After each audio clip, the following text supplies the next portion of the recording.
Siben presenta la corrupción y la manipulación de los medios en Colombia, presentado por Laura María Estrada y Alejandra Chacón. Esta problemática es necesario saber el origen de los medios de comunicación en Colombia. Remontémonos al siglo XVIII. La prensa llega a la Nueva Granada en 1785 con la Gaceta de Santa Fe de Bogotá, de Manuel del Socorro Rodríguez, con el objetivo de informar a las clases sociales altas, el clero y las fuerzas militares acerca de política e iglesia. Ya en el siglo XIX comienzan a surgir periódicos de opinión política que pertenecían a personajes célebres como Antonio Nariño con La Bagatela, Simón Bolívar con El Correo del Orinoco y Francisco José de Caldas con el Diario Político de Santa Fe de Bogotá.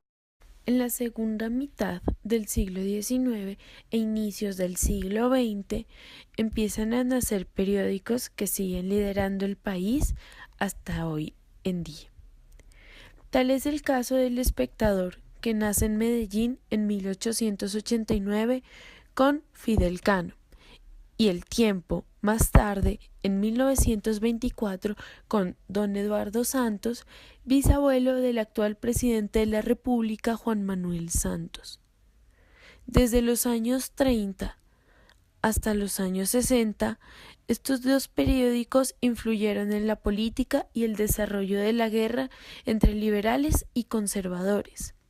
Cabe resaltar que durante este lapso de tiempo llegó a Colombia la radio, un nuevo medio que traería nuevas expectativas, pero lastimosamente sus altos costos y su exclusividad para las élites hizo que no influyera mucho en el proceso. En esta misma época comenzó el periodo de violencia en Colombia, con el Partido Conservador y Liberal, y de igual forma El Tiempo y El Espectador se dividen según su índole política.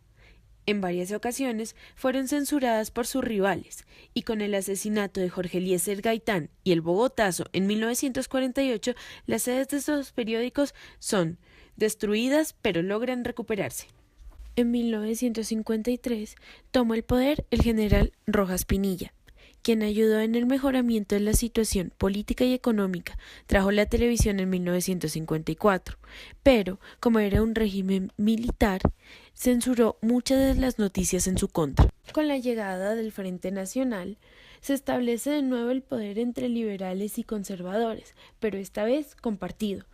Como los periódicos eran propiedad de las familias políticas, ayudaron a la conservación de este, evitando opiniones y denuncias que afecten, tapando hechos de violencia, excluyendo al pueblo y estableciendo el bipartidismo. La mayoría de noticias presentadas durante esta época estaban basadas en la realidad mundial, principalmente europea y norteamericana, y no en lo que pasaba en Colombia. En las décadas de los 80 y 90, Colombia se manchó de su peor escándalo, el narcotráfico, que asesinó a miles de periodistas como Guillermo Cano, quienes solo intentaban mostrar la realidad de las cosas. Aunque a finales de siglo, el 10 de julio de 1998, entran los medios RCN y Caracol Televisión, que se convertirían en los medios más importantes del país. Después de hacer este recorrido a través del tiempo, volvamos a situarnos en el problema. En Colombia existen 3 oligopolios de los medios y la economía, controlados por los 3 hombres más ricos del país. Luis Carlos Sarmiento Angulo ocupa el primer lugar, siendo el propietario del Grupo Aval. El Tiempo, que antes era de la familia Santos, más 16 revistas como Hola y Motor, canales de televisión como City TV y El Tiempo TV. Además, es dueño del Fondo de Pensiones Porvenir, de muchas fiduciarias, la Radio Santa Fe y la cadena de hoteles Estelar. Le sigue el Grupo Santo Domingo Valorem, que pertenece a Julio Mario Santo Domingo y familia. Son dueños de Caracol, Blue Radio, El Espectador, que anteriormente era de la familia Cano, y Cine Colombia. Último, Carlos Ardila Lule, propietario de RCN, Mundo Fox, Win Sports, NTN 24, Postobón, Heineken, Incauca, Los Coches, Los Autos, Atlético Nacional, Liga Postobón, Edinsa y la mayoría de radios del país. son solo algunas de las empresas que este magnate maneja dentro de su monopolio. Existen otros medios relevantes como es la revista Semana, cuyo propietario es Felipe López Caballero, hijo del expresidente Alfonso López Michelsen. La revista pertenece a esta familia política, aunque anteriormente era de Alberto Lleras Camargo, familiar de Germán Vargas Lleras. Durante este siglo, estos personajes se han apoderado de los medios y de las industrias del país.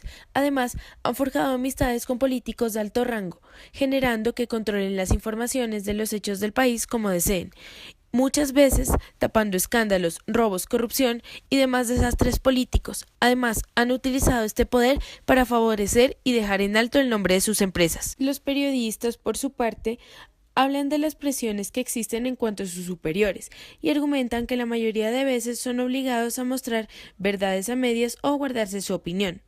Hablan de cómo los periodistas de familias pudientes, tales como Daniel Ospina, ascienden rápidamente de puesto.